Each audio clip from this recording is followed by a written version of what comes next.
عليكم البنات، لاباس عليكم؟ بخير؟ صحيحتكم لاباس؟ اموركم هانيه؟ البنات بغيت نشكركم بعدا اول الشكر. الله يجازيكم بخير البنات اللي طاقوا فيا واللي تابوناو معايا. فانا حققت 1000 ابوني بفضلكم بطبيعه الحال، اقل من شهر.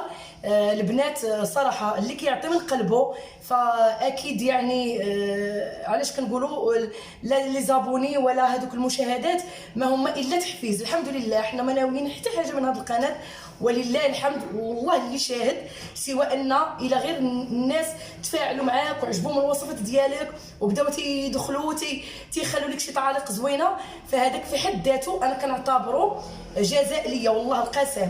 وراني البنات باقا عند وعدي لكم، الوعد القطعي راه ان شاء الله الله يرفع علينا الوباء ان شاء الله وتفوت هاد كورونا، وكونوا على اكيد بان راه غيوصلكم الجديد ديالي وجايين يعني شي حوايج زوينين الحمد لله.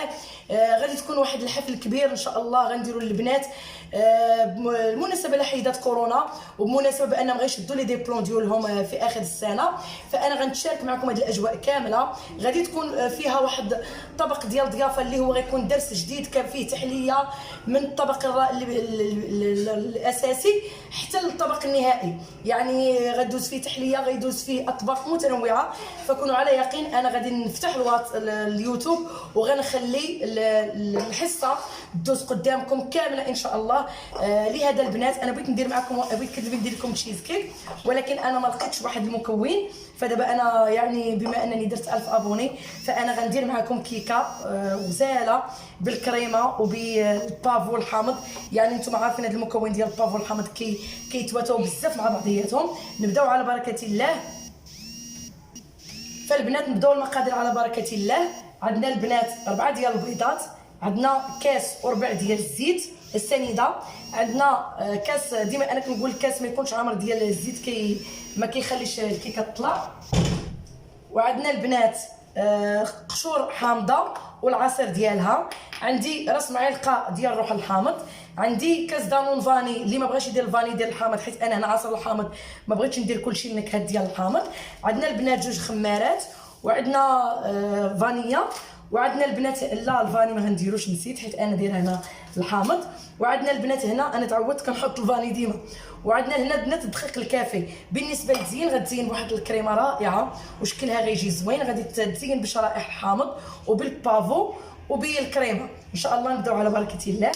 كما تعودتوا عليا في الكيك ديالي ما كنديرش فيه شي صعوبات بزاف البنات. ان شاء الله ندير معكم واحد التحليه خطيره ان شاء الله صراحه، يعني هي ما كايناش، ما عمركم غتكونوا لاحظتوها في اليوتيوب حيت هي درس من الدروس ديالي صراحه زوينه وكتجي صراحه رائعه ان شاء الله. لو بقى ليا الوقت نديرها معكم، ما بقاش غدا ان شاء الله تكون موجوده على الصفحه.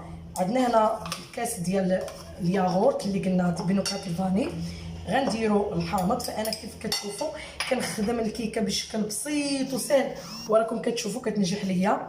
فهنا حيت الحامض ضروري نزيد السنيده، انا ما مولفاش كنزيدها، ولكن دابا غادي نزيد تقريبا واحد المعلقه ديال السنيده. وغندير البنات هنا الروح ديال الحامض. بالنسبه لعصير الحامض هو اللي غنخليه حتى الاخر. صافي البنات الكيك ديالي كنطربو عادي، فانا خدمت كلشي في مره.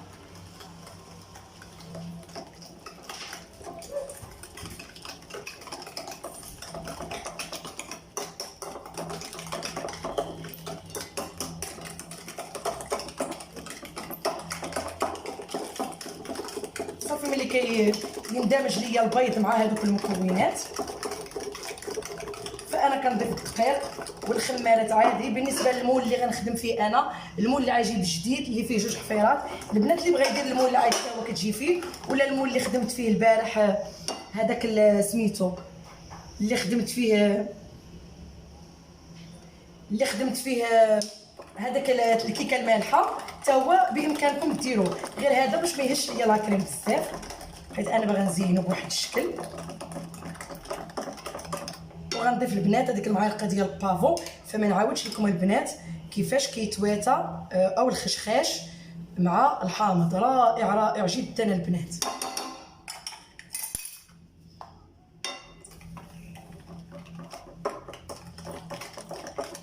ديك التقرميشه ديالو وسط الكيك كتجي صراحه زوينه.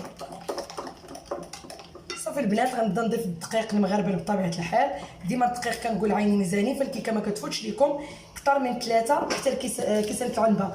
علاش البنات انا ما كنعطيش الدقيق؟ حيت كل مره كيفاش كيكون، مره كيكون الدقيق تيشرب، مره ما كيكونش كيشرب، فهذا علاش انا ما كنخلي يعني كل واحد عينو ميزانو. وبالنسبه للمبتدئات فما يفوتوش فيها 3 كيسان ديال العنبه.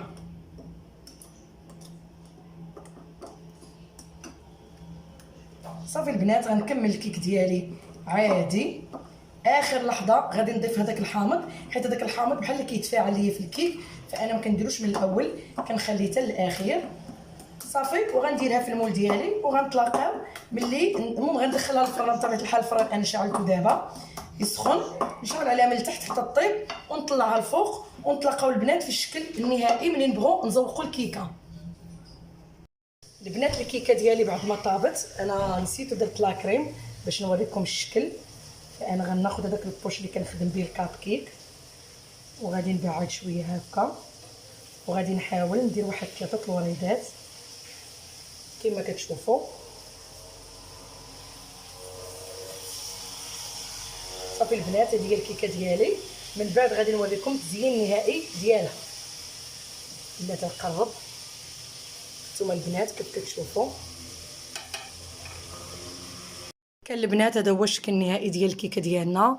بعد ما شديت لاكريم زدتو البافو، لاكريم زدتو فلون ديال الفاني كما تعودتوا عليا. انا ديما كنزيد لاكريم الفلون ديال الفاني. زينت بشرائح الحامض وحطيت على هذا الشكل. كنتمنى تعجبكم. كتجي كيكه راقيه وكان يبان المحتوى ان الكيك والحامض والبافو هو اللي في الكيك. هاد الكيكه البنات كنهديه لكم بمناسبه 1000 ابوني، وكنت من اللي تشاركوا معايا واللي ما تشاركوش معايا كنهدي لهم هاد الكيك. ما كرهتكمش تذوقوا معايا وقليل في حقكم، ما كرهتش تذوقوا مني كثر. وكنقول لكم مره اخرى شكرا شكرا، وتابوناو وعاودوا تابوناو باش انا نبقى ديما نعطي الجديد. وشكرا لكم وصيام مقبول ورمضان مبارك سعيد.